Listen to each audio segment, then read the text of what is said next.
My name is Mark Gensel. My wife Erica and I have been attending Worship Center for about 5 years. We have a daughter who's 2. Her name's Hannah, and she's been attending for 2 years.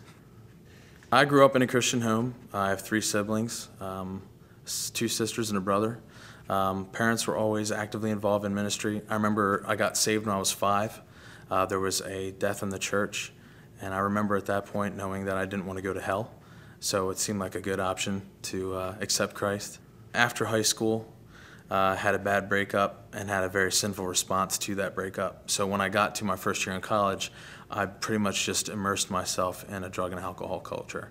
I remember walking into my first year of college with a 3.6 GPA from high school, and when I left college, I had a 0.8. So it was a pretty rough time for me.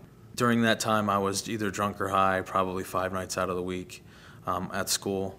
Every time I would get back to my dorm, as soon as my head would hit the pillow, I would be instantly sobered up, supernaturally so, if I can say.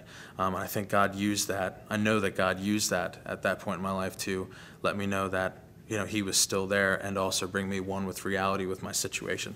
And that happened for a 2-week period. Every time I would try harder the next day, and when I would get back, as soon as my head would hit the pillow, I was instantly sober. But then because of that, because of God's faithfulness to me at that point was when I decided to rededicate my life. And I think that was the first time I really understood what my faith was about. Because after that, everything changed for me.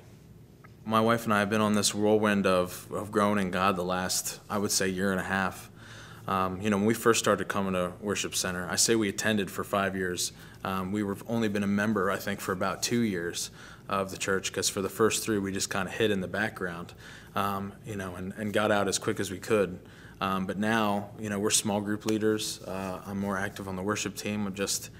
God is bringing us full circle. People in my small group might disagree, but I think I'm maturing, over the last year. It's just really interesting to see where God's going to take us from here. I honestly don't really know exactly where we're going, but I know we're on a path, and it's the right path. And I'm just excited to see what happens in the future with our family.